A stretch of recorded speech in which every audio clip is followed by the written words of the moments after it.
Yeah, I mean, I was there where I'm still alive. So I think if I understand your question correctly, I think the war it doesn't end for us. Elliot is still alive. He's still his injuries are very visible, right? So just because the war ended a long time ago, or you fought in the Iraq War 10 years ago, it doesn't mean it's over for you. There's journeys, there's recovery, physical recoveries, there's mental recovery, spiritual. Life a la Latina presenta Socialiciando. Sí, Socialiciando. Con Alicia Civita. I want to know, once it was done, when you saw it finished, have you seen it, the whole thing? What was the emotion? Were you detached like I did that, or did you get immersed like everybody else? For me, I didn't have emotions because I wanted all my friends to watch it, to approve it. So these SEALs that were involved, their opinion kind of matters a lot to make sure I executed it right.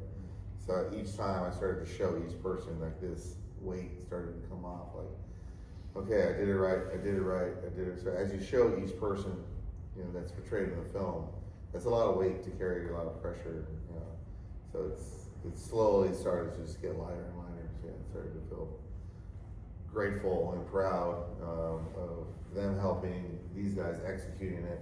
And so yeah. How does it feel today? Yeah, the same. It's now it's kind of more into, I think, really just talking about how it's made. I want people to understand how and why it was made. So I think I'm happy to share that message and kind of honor these guys, the effort they put into it. So it's now to kind of shift the effort into talking about it. In terms of 1 to 10, how much of a body snatch did he do to you to become him? A body snatch. I mean, body-wise, I don't look anything like him, so I don't think. No, but I mean, like his spirit inside of you. I mean, I'm sure you had to learn a lot about him just to portray him. Yes. Well, I was very lucky again that he was there almost every day. Not almost every day of the process, filmmaking process. He was our trainer for the boot camp that we had. Him being an ex-Budge trainer, it worked out perfectly, and we needed that. I was learning about Ray almost every day with him. Before filming, I only got to meet him a handful of times, and so I knew that when we got to London, I just got to try to get to know this guy as much as I could. You said yesterday that you wanted the movie to be a conversation opener for many veterans' families because it's so hard to kind of portray what it is.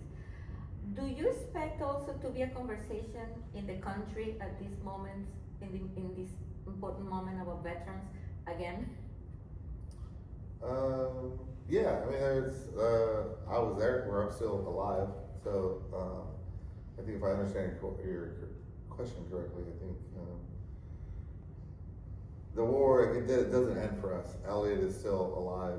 He's still his injuries are very visible, right? So just because the war ended a long time ago, or you fought in the Iraq War 10 years ago, it doesn't mean it's over for you. There's journeys, there's recovery, physical recoveries, there's mental recoveries, spiritual recoveries to understand what you went through and to become like functional members in society.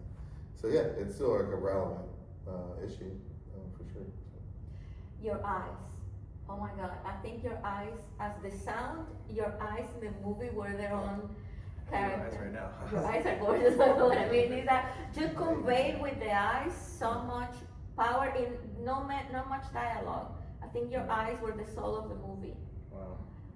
In your culture, there is a lot of work with silence, with storytelling, Yes. and with physical expression of emotions. Uh-huh. How did you get that to those soulful, painful? I saw anger, I saw shock, I saw pain, I saw compassion, empathy, all in your eyes. How did you prepare that? You can't really. I mean, in all honesty, what got me to that point, I didn't even honestly, so thank you, I didn't even really think about it like that. What got me to that point was the immersive experience that I got from these gentlemen like Alex and Ray. If we didn't have, a lot of times the sound guys. Everything would be a lot of times done in post-production, right? We're reacting to a fake sound in the sky or whatever. That was not what it was like here.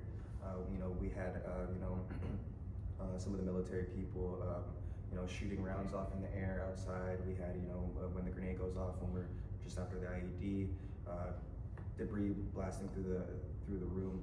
It was very submersive, and so acting, when you are saying some of these traumatic scenes, these hard scenes, it was not acting really. I mean, we spent 3 weeks prior work alongside each other. We, party together, shit together, play together, like everything in between together for 3 weeks. And yes, that pales in comparison, like what these men have to train to, and they're on months on end with each other. But we definitely built a brotherhood. So when I did see Cosmo drivers in the street, or did see Joseph Quinn screaming, that wasn't acting. First of all, they're great actors, and they themselves just made me believe it. But also, I had a lot of heart and a lot of love for these guys already. So seeing them in that position, it was legit. Are you never gonna show the tattoo?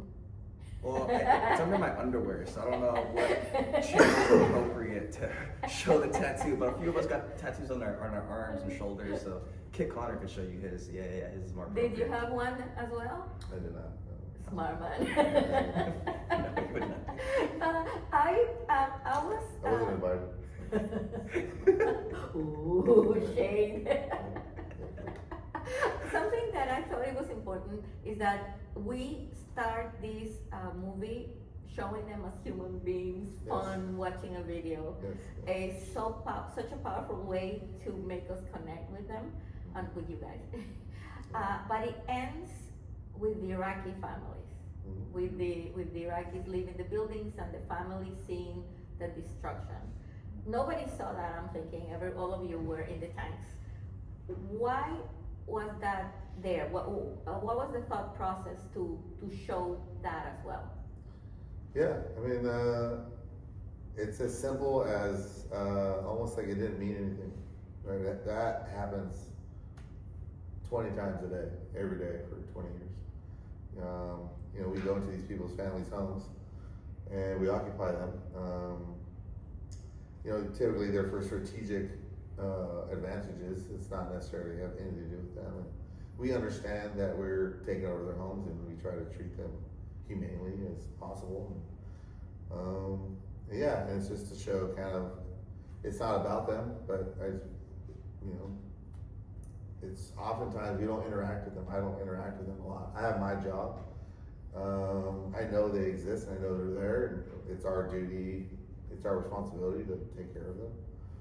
But yeah, just wanted to show the way it ended. It's just like, all right, there is nothing else to say. We impacted their lives. We came into their homes, and we had to leave, and we did it again the next day.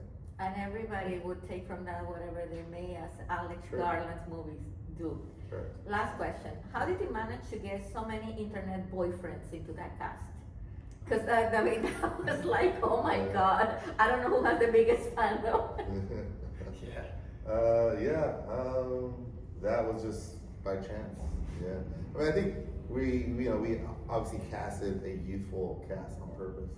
So when we're all young, everyone's beautiful, I guess. That's fantastic. I want to ask you, how did you pick him? Because I'm sure it was because of how he portrays himself and the emotions and all of that. But in your case, what did from Alex stay on you? Ray stays on you. What part of Ray stays on me? Yeah, with you. It sounds so funny to say.